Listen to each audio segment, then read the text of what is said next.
You know, I've known you now for, I think, 4.5 years. Mm-hmm. 4.5 years. Yeah. So the first time I met you, Mick had gone through Bold, and he was just fired up. And he has us come out to meet Brian Moeller, and we walk into Four Seasons, and Relic was there at that time. Yeah. And you're standing in the kitchen, and I'm a hugger. And I go up, and I'm like, and Mick goes, "This is my wife, Deb." And I'm like, "Deb, hi, so you're next." And you go, "We'll see about that." You turn around and you walk away and went, "Well, that wasn't the greatest warm and fuzzies." Oh my, how we've changed. How we've grown. Just a little. Just a little. So give us a little bit of just your history, your story, who you are, what you've done, because you have such a diverse background. Well, hello, everybody. I'm excited to be here. And anytime I'm around Mary and Eric and driven leadership, I just get excited because it kind of renews my enthusiasm just for the leadership world and the world in general. So my story, basically, I started out in civil engineering, oddly enough. I actually started out in aerospace engineering, and then mid-college, I shifted to civil engineering. So I worked in municipal government for 12 years in the sewer department. So I have heard every sewer story, joke that there is. I have a friend who still to this day calls me Debbie Sewer. Yeah, it's really special. So, and then, you know, when you talk about pivot, I mean, the reason when Mary said to me I needed to come up with a subject, I started thinking about, okay, I don't know what to talk about. And I started thinking about my life, and I thought my life's been a pivot. So I'm in this career for civil engineering. Things happened, I pivoted. I end up owning an independent bookstore for another 12 years. And then things changed and I pivoted. And then I ended up in the wholesale industry and manufacturing industry, manufacturing from China, and actually with a corporate office in China. And did that for about 10 years-ish. And then went from that into, I was sales for just straight up sales rep for a couple of years, and then went from that to working at a mega church and being their assimilation director, starting a military ministry, which is where my heart is, huge heart for military. And then pivoted again after 10 years. So I do these 10-year spans, I think. And now I'm currently, my husband and I own a sign shop, and we do vehicle graphics, signs, and then on the side I do web design, social media, and marketing for medium and small companies. So so I've been in municipal government, retail, wholesale, religion, I guess, for lack of a better. So I've been in all these different industries. So that's kind of where I'm landed right now. So typically what happens is we're taught certain behaviors or certain things in our life that create that. Some people, they love stability and they've had stability all through their childhood, and others, we get to change constantly, and it creates this more just a lifestyle of a pivot. So which one was your childhood? Probably stability. To be honest, my father died in Vietnam when I was 5. And so I was raised by a single mother who had 2 daughters. And because her life was such a pivot, when he died, she had never worked. She was just a military wife, you know, officer's wife. She did that stuff really well. But she didn't do, you know, she hadn't done any of the others. So she had to go back to college and all these things. So for her, stability was a big deal. But at the same time, she raised us with such a fire of, you can conquer the world. Anything you want to do, you can do. And there were kind of no limits. And she was just very focused on that we would go to, there were two things that were absolutely deal breakers, just non-negotiable: going to college and playing a musical instrument. Those were two things. And so we did those. And, but she was just very much, whatever you see out in front of you, if you want to go get it, go get it. And if you need to change your life to go get it, that's fine to do. So that's okay to take a risk. And even watching her, when he passed away, she went back to school, got a degree in like a AA in secretarial, is what it was called at the time. Right. And then she worked for like 13 years for the military base. And then she decided to open a bookstore. So she pivoted. And she got a passion for this. And so she opened up a bookstore, and that was, huge risk. And when she was the sole income and all those things. And of course I was 18, my sister was 21 by then. So we were out of the house, but so I watched her kind of do that. And then her and I had a relationship that very much was, oh, look over there, we should go do that or conquer that or whatever. And we would conquer. And so she just kind of, I think that's really my mom. I think she really raised me that way. So it's interesting. I like stability, but I'm a huge risk taker. Well, it sounds like you walked in your mom's footsteps, like you followed them from the military ministry, so to speak, to the bookstore. And then you even told me the story that she had a radio talk show that you used to come in. Yeah, she did. She, interesting. Because she opened the bookstore, and it was a new age bookstore. And this was like her search for answers in life. And she was just she was a huge reader. She read absolutely everything. She was raised in an environment where she wasn't allowed to study, allowed to read. She wasn't allowed to go to school. So when she became an adult, like, she was a voracious reader, read everything. And so the bookstore was a real natural thing for her. And, but it's just sort of funny because the way she saw things now I lost my train of thought, Mary. I totally lost my train of thought. This is the radio show. So at one point someone came and said, hey, do you want to do a radio show? And she was like, okay. And my mom was extraordinarily reserved, very introvert. But radio was, behind the scenes, so you could do it. And she did a drive time radio show for 5 years, from 5 p.m. till 7 p.m. But yeah, if she was sick or something was going on, I took over.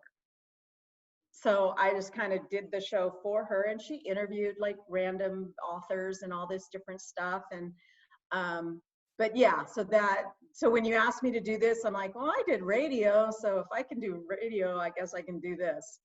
And it was so different doing this. And I tell people, it's weird to do a live and not get feedback from anyone. You know that they're watching you, but there's nothing coming in. So it's easier doing an interview like this, yet the background is like, oh my gosh, there's actually people watching this here.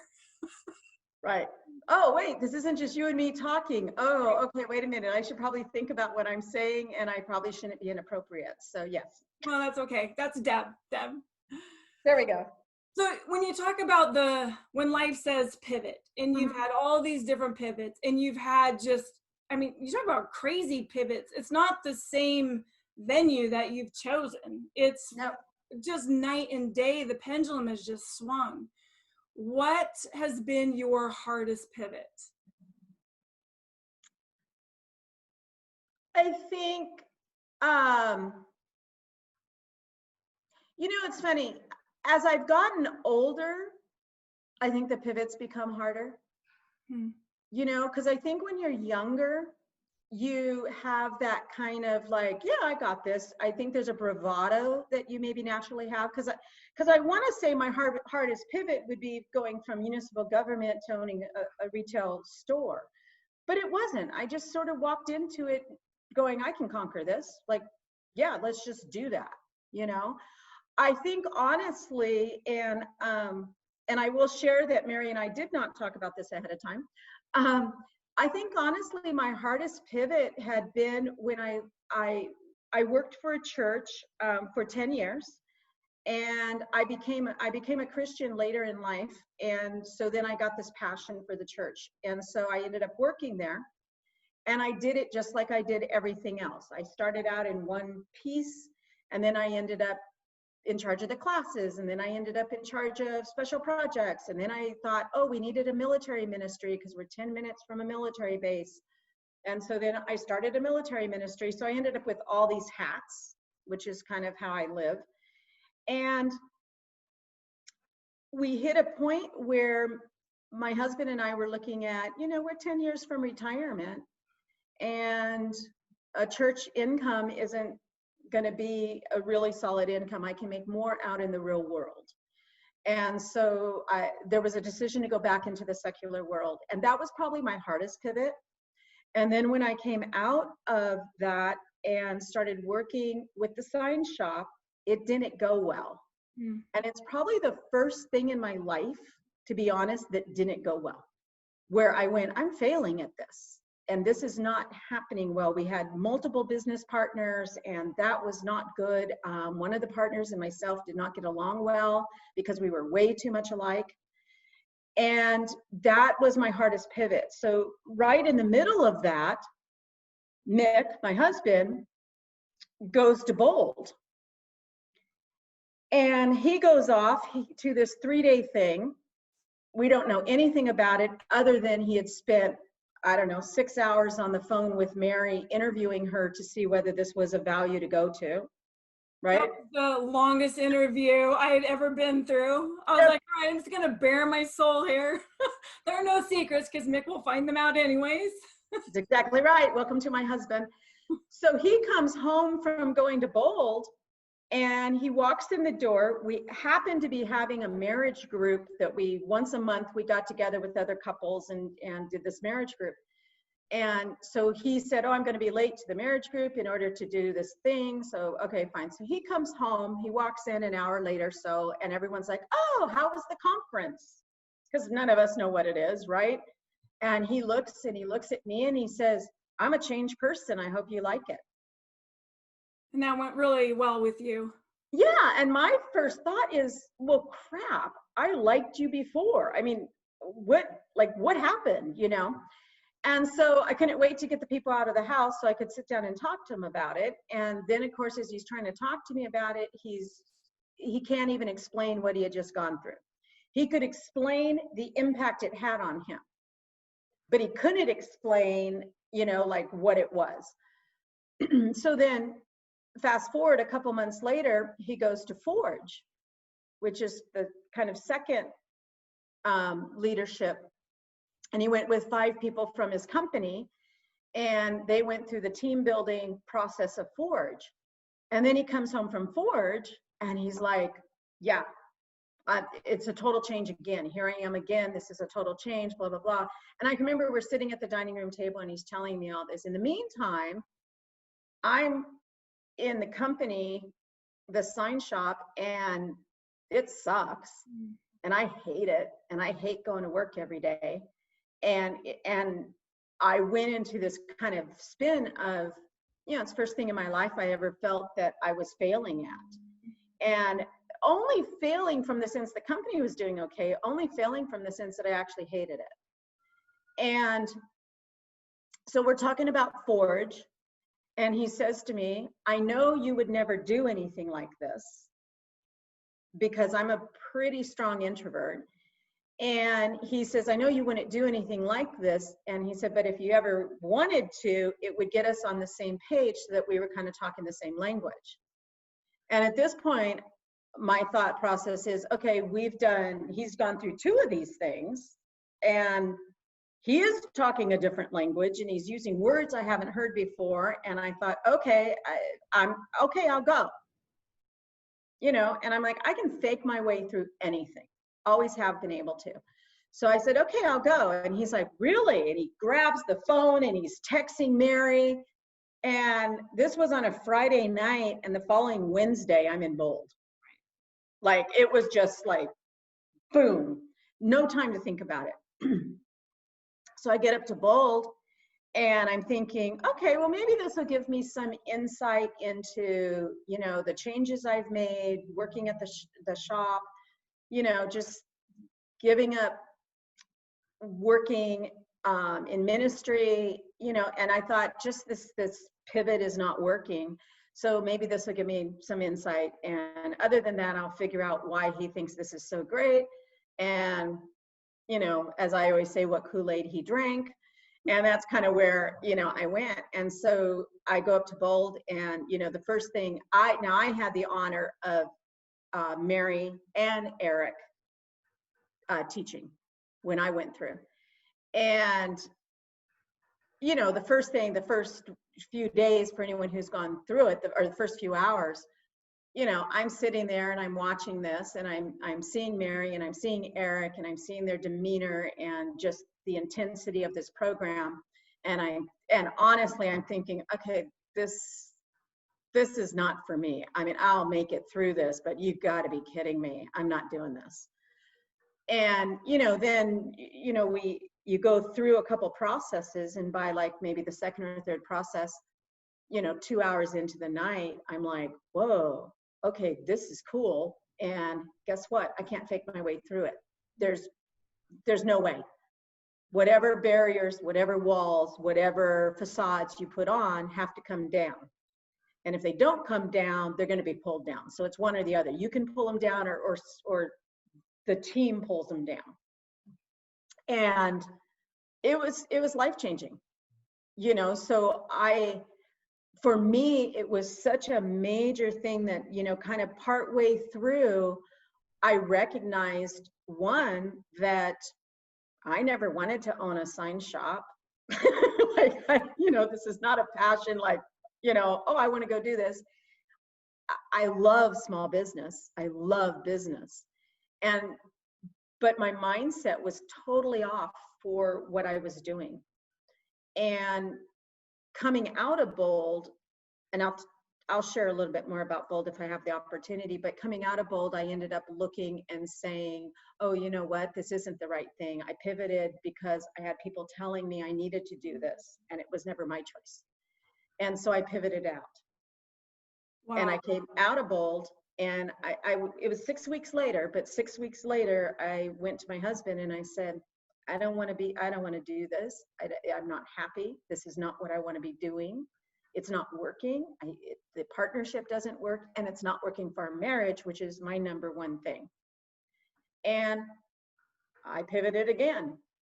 And then I just started doing marketing and blogs and websites and writing. And I did that for a couple of years. And now actually I'm back at the sign shop, and Mick and I own it together. And it's a different thing, and I have a different mindset for it. So actually I love it now, and I love coming in. But I had to completely change my mindset. So I believe, and this is one of my beliefs, because I see it all the time. I mean, I know that we have choice, and I don't believe there are accidents within our choices, that there's always a lesson and there's a journey along the way. So even within your pivot, when you realized that you were pivoting for the wrong reason, you were pivoting because other people wanted you to. And then one thing I know about you too is you're a savior. Like you have the biggest heart. So you're introverted, yet at the same time, there's pieces of it like, really? Because you can also be such an extrovert person. And then you carry the weight of the people that you love on your shoulders. What lessons did you learn out of the pivot for Relic? I think I really learned, well, one, I learned I needed to do it for myself. And I think some of my other pivots, when I left municipal government, it was because my mother got a brain tumor and she was dying. And so one, I left in order to take care of her. And then the second part was I took over her bookstore. So that was a pivot, but it was like it was a legacy pivot. It was this is the thing I need to be doing. This is her legacy, and I need to take this. And I wasn't told I had to do it. It totally came from inside me. Mm-hmm. And I think it's that. I think that, you know, if you aren't passionate for what you're doing, you can't do it well. And I think you have to be passionate about it in some fashion. Now, am I ever going to be passionate about, vinyl on the side of a truck and what that sign looks like? No, probably not. I mean, I can be good at it, but I'm not going to be passionate. But I can be passionate about what it does for the business, and I can be passionate about, if I create a website for someone, I can be very passionate about what that's going to do for their business. But I think what I learned is, it absolutely has to come from inside. And I think the other thing I learned, and this really came from Bold probably more than anything else, my whole life I've defined myself by my job. Even when I owned the bookstore, if people said, "What do you do for a living?" I said, "Oh, well, I own a bookstore, but I'm actually a civil engineer." Because I went backwards, because civil engineer was way more impressive. And then when I got on later in life, I would be, "Oh, I'm working for the church, but I used to own an import business, and I used to do this, and I used to do that," and I would always go backwards to define myself and to justify that I'm smart, that I'm talented, that I'm whatever these things are. I would justify it by that business card. And, it's so if someone said, "Who are you?" I held up a business card basically and said, "Well, this is who I am because it's written on this business card. And this makes me valid." And then when I went through Bold, and at the time I went through Bold, I wasn't valid anymore because I didn't even know who I was. I had lost it somewhere in the process, partly working with other business partners, but somewhere in the process, I had lost my validity. Even though I was a business owner, it didn't count. And then going through what I learned from going through Bold, or then stepping out of Relic and then working on my own for a couple years and then coming back into Relic, was I am so not defined by what I do for a living at all. And if people ask what I do now, I don't say, "Oh, I'm the president of this company and here's my business card and I'm valid by this." Now, if people ask about me, one, almost before I answer, I'll be, "So what do you do?" Like I'm more interested in them, and I'll share who I am from my heart or who I am internally way quicker than I'm going to say this name on a business card is who I am, because I so recognize it has nothing to do with me. So interesting how we do that. Just listening to what you shared, it's the business card. It's like we always want to prove that we have value, that we have worth. And usually it's whatever that fear is underneath. There's a fear of not being smart enough, not being good enough, or what are people going to think about me? But if I hang my hat on, see what I've done? This is the college education, the degree, the school I went to, or, this is what I'm doing now, then it makes us feel like we're good enough. Oh, totally. And you get into, yeah. and I believe too, within all the pivots, and if people aren't happy with where they're at and they're doing it for the wrong reason, we're always looking for something on the outside to validate who we truly are. Yeah, absolutely. And I think, part of the reason is, like, I come to work every day partly because I have, we have 3 people who work in our company. And I come to work because I love them. I don't always like them, but but I love them, and I love providing a place where they can make an income, where they can take care of their families, where they want to come to work and enjoy what they do, and they're happy with what they do. And even going through this pandemic has been interesting, because the first thing that Mick and I did when, we got the news, "Oh, all companies have to shut down," we looked and said, "Okay, we have a part-time person and she was okay. Her husband makes money and everything's fine. But we had 2 people who work here who we're their sole income." And the first thing we did was say, we're going to pay them their paychecks. Don't know how, but we're going to do it. Whether it's, residual money still coming in, whether it's small jobs that we can still do, eventually because of the PPP loan, but you know, we're going to pay them. And there's something that really made me recognize they are the business. I'm nothing. I'm a piece of it, but they're the business because they're the heart and soul of it. And without them, we don't have a business, you know? And so I think there's something about that where you become passionate about the people and you become passionate about, you know, where you're going, who you're helping, how you're servicing, what you're doing. You know, one of the pastors of the church that I go to always says that ministry doesn't happen within a church. It's outside of the church. That's where ministry happens. It happens on the street. It happens out in the secular world. And I think I look at that in a sense and say, you know, the people here in serving, the people who work here, that's where ministry happens. That's where passion happens. That's where you build a business. And I think when you come from that mindset, every business I've worked with, if they're passionate about their people, like truly passionate about their people, their business grows gangbusters. And if they take their eye off the ball and start looking at the profit over the people, you can start seeing cracks around the foundation of the business almost immediately. You know, and then when they turn back and go, wait a second, it's about the people again, then that foundation becomes strong again, and I see the business grow. You know, and so like for me, where I am in my life, because I get to work now with a lot of different businesses, whether it's with websites or marketing or through Relic, I don't work with people who like, I actually don't work with people who have the wrong mindset.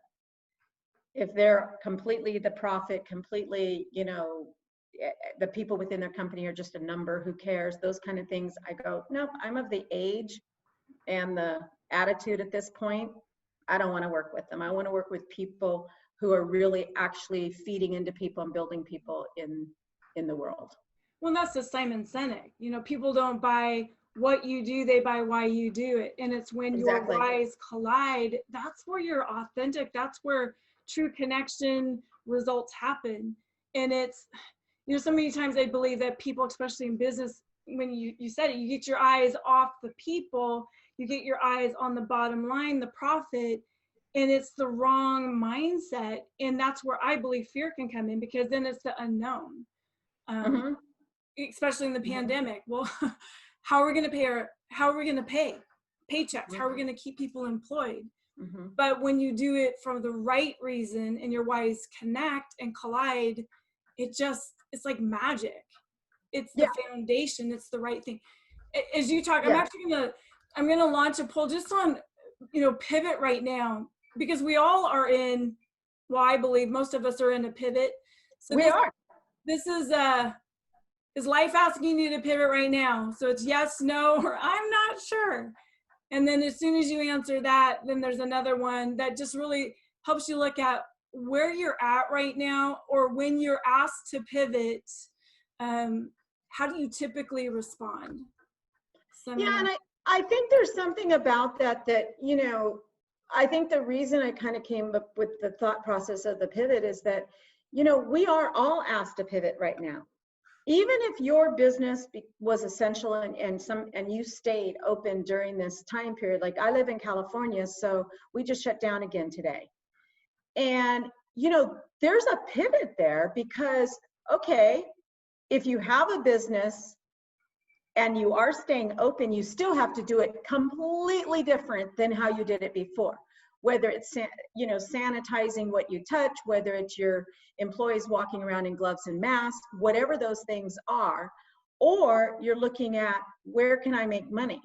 If I can't do my normal, is there something else I can do? Look at every restaurant who all of a sudden had to invest in to go. You know, huge, like, you know, they probably got an occasional, you know, to go order, and now that's their entire business. And how do they do that? And, or here you're seeing so many, and I guess it's everywhere, but we're seeing so many restaurants who are, you know, setting up tables on the street. because they can't have people indoors. So, you know, you look at that. I saw a thing on the news last night, a barber shop down in San Diego, and they're looking at trying to set up chairs on the street to continue and stay open and do haircuts on the street. That's a pivot. Yeah. That's a huge pivot. And you can either approach it with fear and curl up in your ball and, you know, go home and watch the Ellen show and, you know, eat bonbons. Or you can go, okay, how can I do this differently? What does that look like? What can I do? And you can charge after it, basically. And you can just go, you know what? I'm going to try this. It's either going to work or it's not. If it's not going to work, I'll shift and go another direction. And if it does work, great. You know, then I have a new thing, and that maybe, you know, we could be doing this for years. You know, we're certainly going to do it through 2020. Yeah. So Yeah. the poll, we have, you know, there's a few people who feel anxious, stressed. There's a couple that feel excited and curious.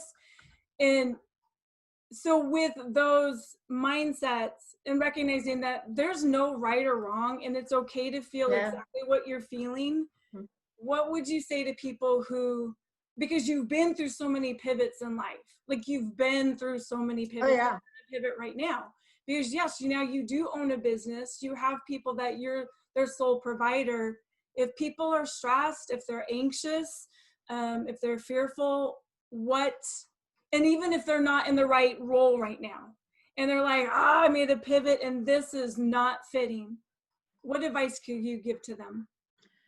Well, two pieces. One, if you are not feeling fear, there's something wrong.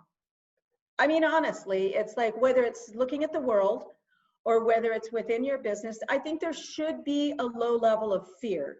I think there should be a low level of anxiousness. That's part of change. Change doesn't come without those emotions. You know, I think if you look and say, I can make change, especially if it's a big change, and just, you know, I can just do it. It's not a big deal. I'm just going to walk through this. Chances are you aren't really getting in touch with what's going on, and you aren't really seeing it clearly. Because I think that the best change comes when there is a low level of fear, anxiousness, whatever. But it's the old thing, the old adage of feel the fear and do it anyway. You know, this is a weird story, but about 2 years after I went to Bold, I've never swam in my life. And my mother was afraid of water. And I don't know, my sister swims, but for some reason, I just have never swam. I can remember kind of being in a pool when I was a kid, but I never learned to swim or anything. So as an adult now, my answer is I don't swim.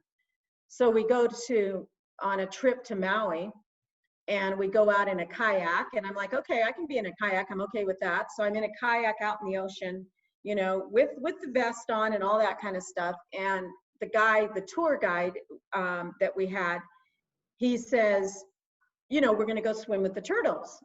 And, you know, you get to see the turtles feeding, and these are those big, massive turtles. And I'm sitting there going, I'm not, you know. So I told him, I said, I'll go out in the kayak, but I'm not getting in the water because I don't swim. And he says, well, yeah, but you're wearing a vest. You'll be fine. I'm like, no, I don't swim. I don't.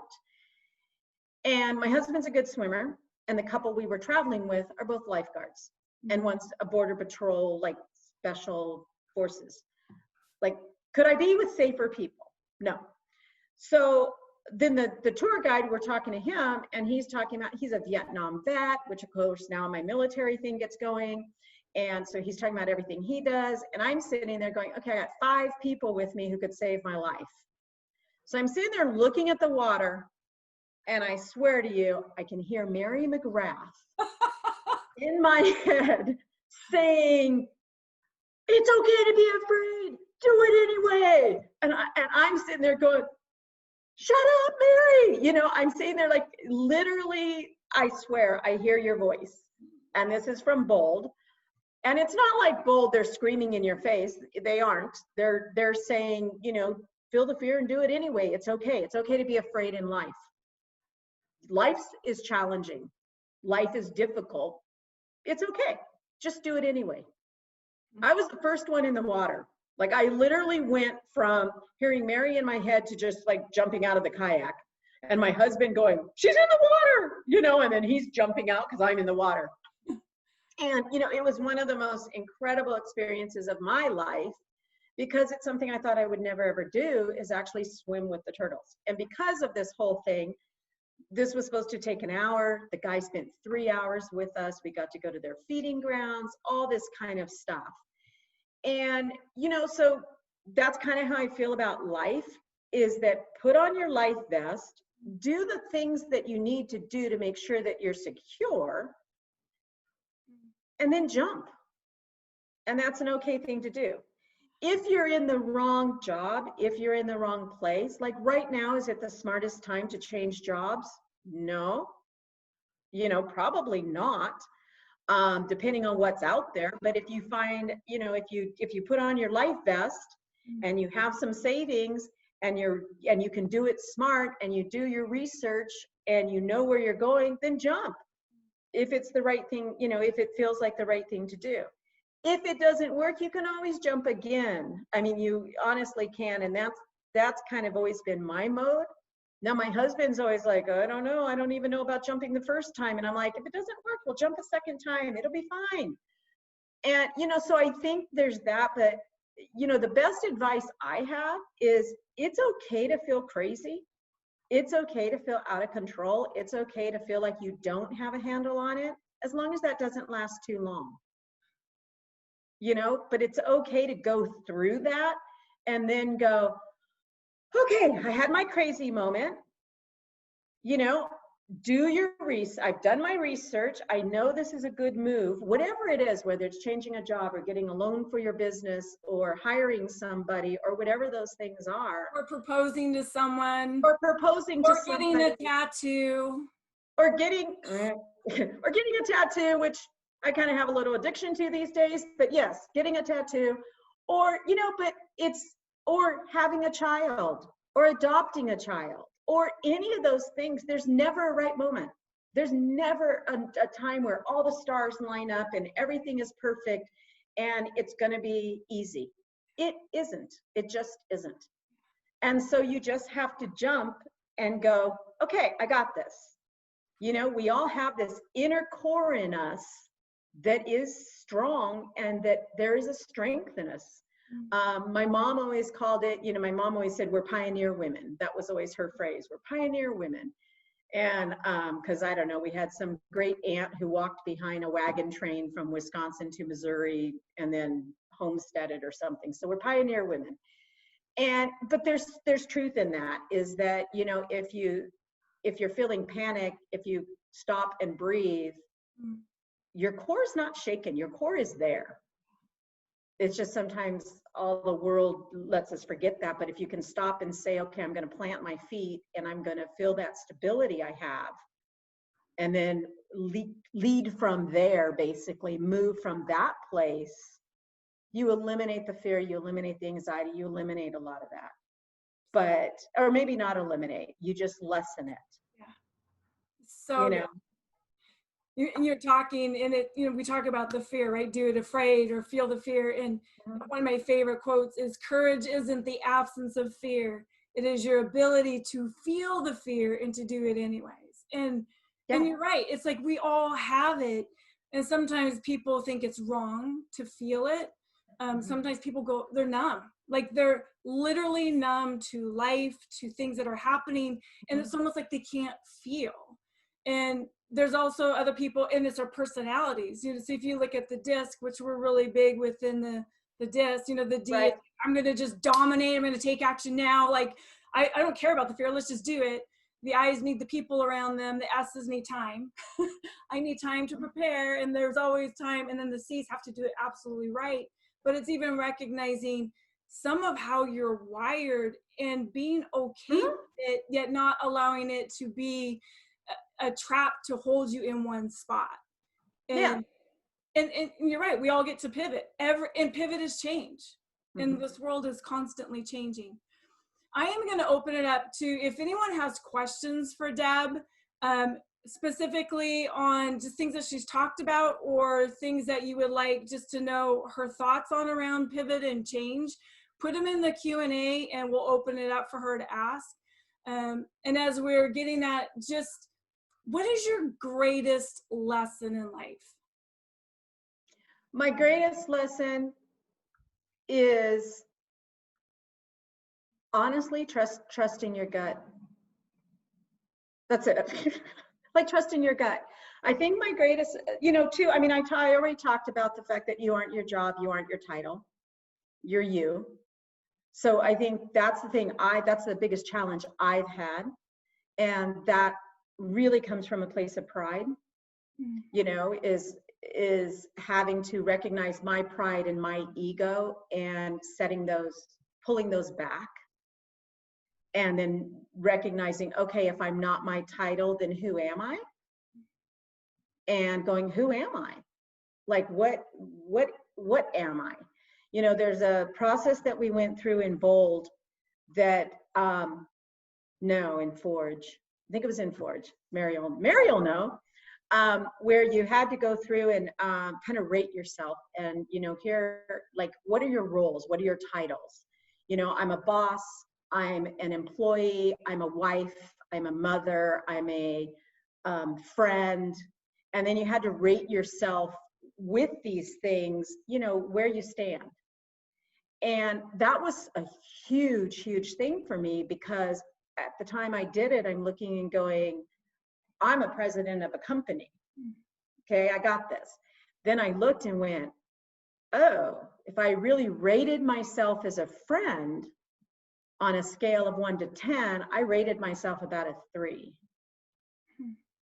Not because I don't care, but because I don't communicate.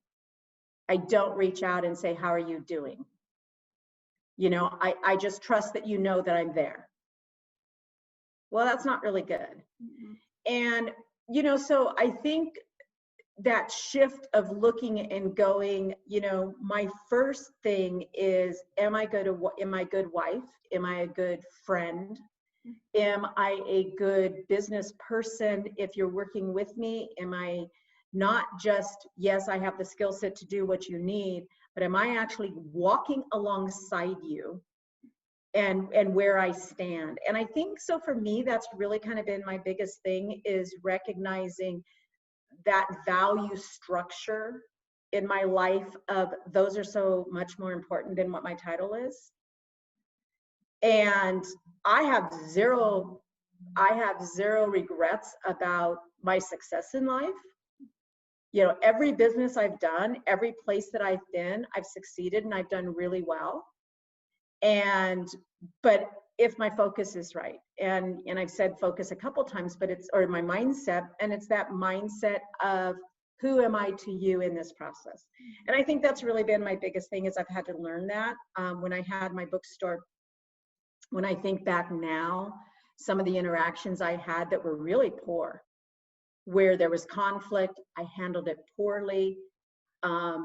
In the midst of the conflict, when I didn't know how to solve the conflict through words, I did it through power. I did it through, well, I own the store, I do this, I am this, so therefore you just need to deal. And I look back now and I think, wow, if I had been on the other side of that, how would I have felt? And I think it's that thing of, what's it like to be on the other side of me in any situation? So if I'm talking to my husband, what's he feeling? What's it like to be on the other side of me if I'm saying something to him, especially if I'm pissed? If I'm mad about something and I'm communicating it, what's it like to be on the other side of me? Or if I'm just being a jerk, or if I'm being selfish, or if I'm being loving, what's it like? Yeah. And, it's putting yourself in that other person's shoes. I think that's probably my biggest thing, that it's been a hard lesson for me. That's huge though, to be, and I always say the season, right? You're 59? I'm 60. That's right, you're 60. I always want to still say you're in your 50s. And yes, you spent my 60th birthday I with know, me, but so for thank some you for reason, forgetting. I was still thinking you were 59. I'll take that. It's very weird to be 60. Very weird. Yeah, I don't think it'd be a 60. Not that, but Yeah. so my brother went through counseling, and his counselor said that when people hit their 50s, it's really hard for them to change. They literally actually go backwards. They get more stuck in their way of thinking. They don't like doing new things. They like their routines.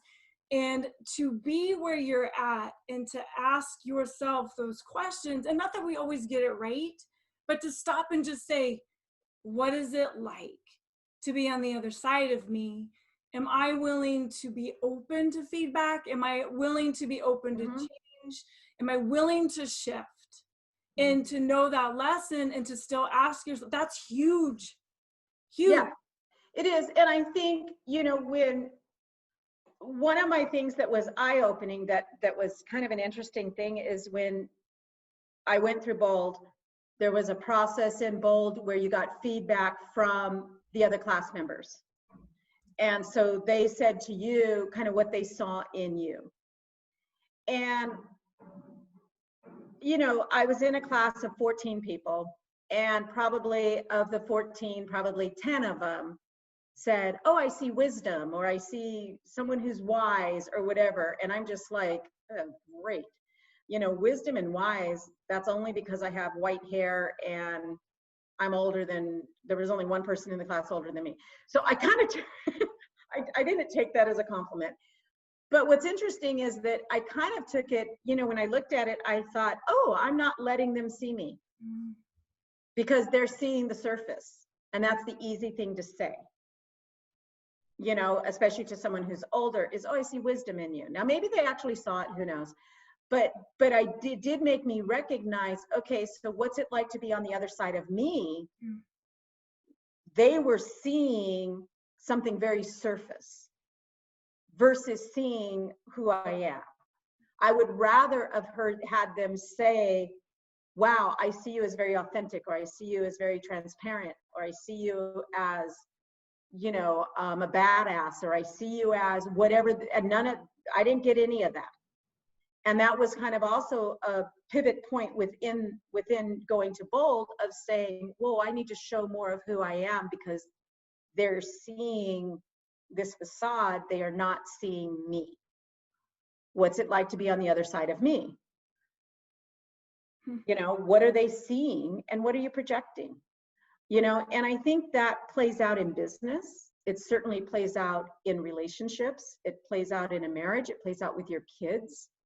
You know, it plays out in all those things. Is, you know, yeah, what are they seeing when you're in whatever type of communication it happens to be? All right, so I have a question, and Tiffany, I hope I asked, I haven't seen your answer, so I'm going to bring you in live. And if you don't pop in, then I'll just read it. So I'm going to change you into panelists. So just put on your video and your mic.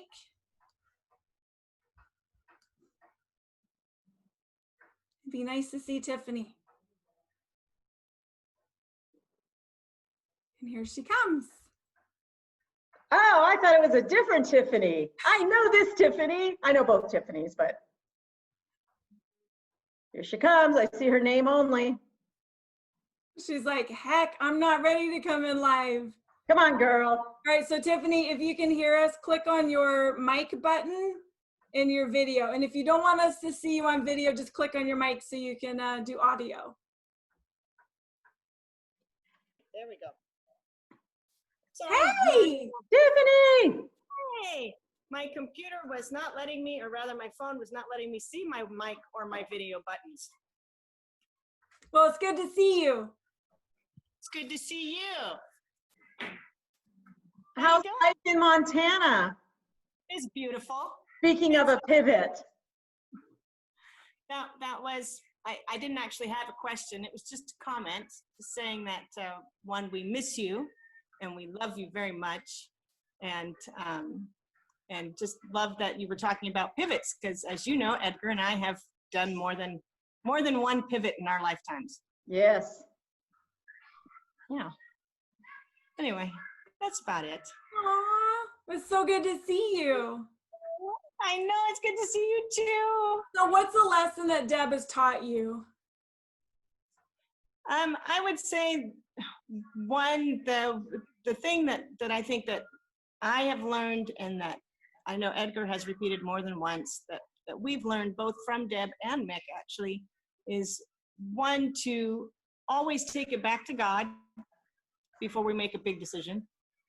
Make sure that it's his plan and not the pizza from last night type of thing. And then not to be afraid to move forward. And that's been the biggest thing. And part of that was just Deb pushing Edgar to get into bold, and then me not wanting to be left out, so I had to go in as soon as I possibly could. That's sort of how I live my life. But anyway, just knowing that we can't be afraid, and wherever we're being positioned and prepared for the next step, just go ahead and take that step and not worry about, is it comfortable or not? And that's what we want to do. And we still have, like, I'm still in the same job that I was when I was in San Diego, and that's just thanks to God above that I get to be a remote worker, and we have that security. And so it's, for me, that is still security more than anything. But Deb was saying how she goes to work each day because she loves the people. She wants to go there and work because it helps those guys do their job if she's doing her job. And that's really why I go to work. I don't go to work because this was my dream job forever and ever and a day. People ask me what I do, and I'm like, really? Do I have to explain? Because what I do is just not something that is easily explained, other than I push paper, only it's email, not paper. But and it has a nice title and everything else that goes with it. But what I do is I just go to make sure that everybody else can get their job done as easily as possible. That's what I do. And I don't care about the title so much, because for me, the title feels funky, just describing what I do, and then there's the title with it. It's like, who cares? And then even being mom, it's hard to sit there and say, well, I'm a mom, and that's the title. And yes, it is. But at the same time, it's, on my good days, I'm a good mom. On my bad days, it's best if I don't claim that I'm somebody's mother, or at least that they don't claim me.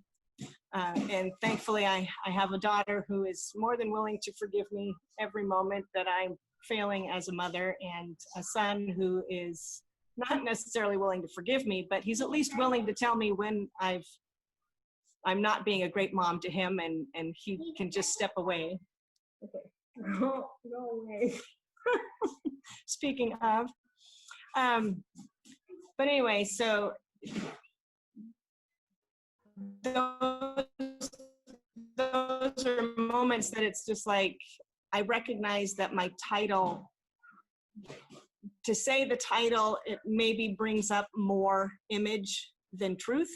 Right. And like Deb, I want to be seen for what the truth is, good, bad, and ugly. Whatever it is, it's okay. Just tell me the truth. And I don't want to live by the title. That's awesome. Anyway. I think, Tiffany, the one thing that you said that I think is huge, and I've seen it with you and Edgar, is, and it's kind of just what we're talking about, is that it's okay to be uncomfortable. Right. And I think we live in a society that somehow we're supposed to be comfortable all the time, whether it's our household, or whether it's our eating, or it's how someone speaks to us, or whatever those things are. We're just supposed to be this comfortable. And, there's something about embracing the uncomfortable. And there's something about going, that's an okay thing. If you're comfortable during a pivot, again, I don't think you're seeing the whole picture, because I think you're going to be uncomfortable. You're going to be, am I making the right decisions? I'm going to pick up my family and I'm going to move to Montana. And luckily my job can move with me, but Edgar's job can't move with him. And, you know, and is this the right decision to make? And obviously you're going to be uncomfortable with that pivot, you know, and either you get there and you go, wow, this was a mistake. Okay, now what's the next pivot? Or you get there and go, yeah, we can make this work. This is the right thing for the family and we can make it work. And it's not, you get there and in the first month, you know, I mean, it may be months and months and months, and you're still going to miss, you know, what you left behind. But it's okay to be uncomfortable. It's okay to have that fear. And then, you know, it's also okay to look at the future and go, yeah, this was a good pivot and I'm moving forward. You know, which I think, you know, you and Edgar did really well with this move. So it's cool to see. Yeah, we're pretty excited. Sorry, tea kettle's going off. We are enjoying every day that we get to be here. Edgar has been brought in by a new church, and we've learned a new word today called lactotum, which is an employee who does everything, and that would be Edgar. So, you know, it's pretty exciting that he can step in and help this church that is just growing. They're at the early stages. You know, we learned so much in North Coast being as a big church and how they function and work things. And now we get to take things that we've learned and help a small church that's just trying to get its feet under it. And, you know, they're in a moment of pivot right now, that church is. And just to be able to sit there and say, no, it's okay. Uncomfortable is okay. We still have to step forward and do this uncomfortable, make this step, make this change to be able to grow and be more solid moving forward. So it's every day we learn new things that say, this is where we're supposed to be right now. Yeah. So, are we going to be here 5 years from now? Don't know, but it's where we're supposed to be right now. That's awesome. Very cool. Well, thanks, Tiffany. Tell Edgar I said hi. I will do that. You guys take care of yourselves. Give each other hugs. I mean, not each other. Give yourselves hugs from us. There's Annalise. Hi, Annalise. See you later. Bye. Bye. All right, and then Lauren has a comment. She said, need to echo Tiffany and a huge thanks for speaking on pivots. You have helped change my life with so many pivots I have also experienced. The second poll was interesting to answer because the answer is more based on what the pivot largely requires or potential triggers that might bring up, which is true now on my current pivots are stretching me once again with some of the insecurities that I've also had to work a bit more on overcoming through my various seasons in life. I needed to hear your job, title, or business card does not define you. That was all in capital letters. I know this is in my head, but aligned with my heart has been so extremely tough for me. Love you so much and can be more blessed to have a strong and beautiful woman of God and mom inside and out. Thank you for who you are in your heart. That's awesome. Great. Okay, I'm gonna put, the last poll here. See, I can learn how to do technology at the same time. This is just feedback. And as we get ready to close this, closing thoughts, Deb. This is your platform. What do you want to share with people? Okay, closing thought is this. And, you know, it's funny. I've watched all of your live videos that you've done with different people. And every single person has mentioned BOLD going through the program. And I said when I went through the program that I've had two things in my life that have been extraordinary, that have been life-changing, a pivot to such a degree that my life became a different life after. And one was becoming a Christian, one was becoming a Jesus follower. which I did when I was in my early 40s. I was raised in the New Age, and when I was in my early 40s, I shifted and had a different relationship with God. And for another time, it literally came when my bookstore burnt down, and I was standing in a foot of water with firemen all around me and saying, okay, God, I don't know what I'm doing wrong, but I think you need to take my life because it's not working so well for me. And so that was kind of that watershed, literally, moment for me. So that was one. The second was going through Bold. And in all seriousness, and it's not just because I'm on this, but the things that it unpacked inside of me and helped me change my mindset about the world, about how I see things, about how I see myself, about that thing of looking at who's on the other side of me or how they see me, you know, what's it like to be on the other side of me? That all came from Bold. And so, you know, and then the fact that Mick and I both went through has been absolutely incredible, because it's given us that kind of bold marriage where we can still hold each other accountable. We can still stop and say, wait a minute, you're doing what? Or wait a minute, you made a commitment and now you're not following through. What does that look like? Where it's not accusing, but instead it's helping each other grow. And it's given us a different platform to grow in our marriage, but also just in life and also in leadership and in business. What we've been able to do in business after coming out of Bold, he's a CFO for a company, and watching what he's been able to do. Every single person in the company he's with has gone through Bold, and you know, and it's incredible what that company's doing. So I guess that's what I have to kind of throw out there, is that if you haven't gone through Bold, you need to.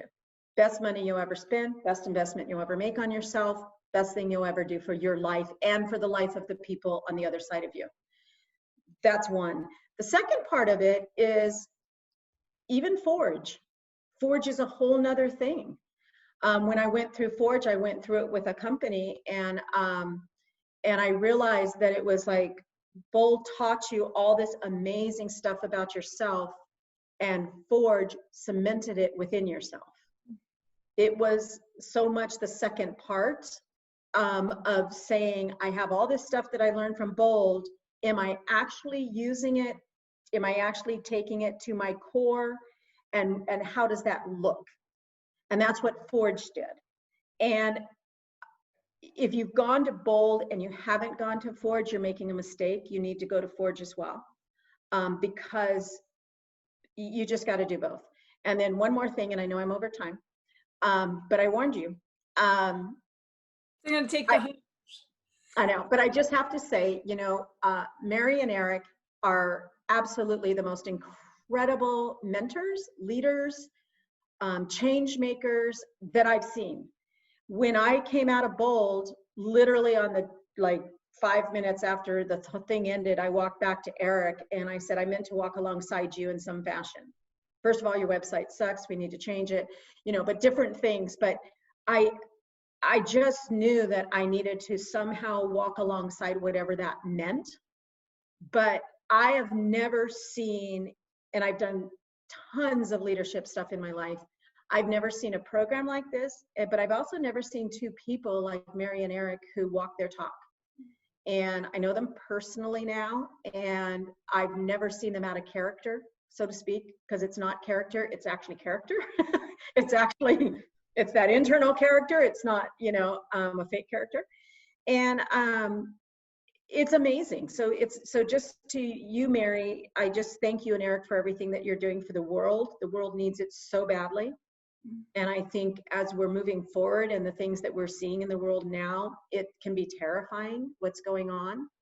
And just the fact that there's this little company of yours that is sending people out and making change and helping the world move forward in a positive way with integrity and with value and with passion and with purpose, I think it's huge. So for anyone listening who hasn't gone through Bold, go. If you haven't gone through Forge, go. If you've gone through both, go to Advantage. but it is so rare in this world to have programs out there that you can go that absolutely pivot you, that change your life in the direction you need to go, and that uncover things within you that you don't know that you have. And those create these positive, amazing pivots. But that's, to me, what driven leadership is all about. So that's kind of my spiel for driven leadership, but I can't say it's strong enough that if you're in a pivot or you've been through one or you need one, you've got a program that helps you do it in the right way. You're awesome. So that's my closing 2 cents. I love you, Deb. Love you I too, love Mary. what you said earlier, you know, it's not friends, it's family. And Yeah. I'm just so grateful. I'm grateful for you. I'm grateful for Mick. I'm grateful that you walk alongside of us. And I did not pay her to say that blurb. Did not. I already full graduation right now. I know. I already said, I told Mary yesterday, I said, okay, you know, I'm going to do a little, you know, I can't do this without talking about what the programs, what the value of the programs is, but I don't want to sound like an infomercial. But I mean, you know, yes, I'm 60. I've had 2 things in my life. I should probably say 3 because my husband is probably listening. So yeah, Mick might not want. I'll throw Mick in there too. But you know, I mean, how often can you say this was a defining moment where I was literally standing on, you know, like holy ground, making a change, just absolutely. And, you know, to go to a program, man, I would write that check any day. You know, Tiffany just said, I forced Edgar to go. I tried to get Edgar to go for months. He wouldn't go. So finally, I just told him it was his 40th birthday present and go, you know, and that's how he went. And, you know, but it's like, there's just nothing like it. So I just can't say that strong enough. And we have to have those things to shore us up in life, because life is hard. Yeah. And life is scary and life is uncomfortable. So grab where you can to shore you up. Well, that's why we did the Leadership Now as well, is that we know that we pivot all the time and we still want to create connections. So again, just thank you, Deb, for your heart. And just a reminder, next week we do have Kirill, and what a treat. Like, this guy is amazing. Talk about a scientist's mind in the business world who just loves to adapt creatively. So until then, we'll see you next week. Again, thank you, Deb. I know Mick's on the other side. Give him a big hug. And we will see you. Have a great rest. He is poking his head in. So I have people visiting now. So, all right. Bye, everybody. Bye. Love you, Deb. Love you too.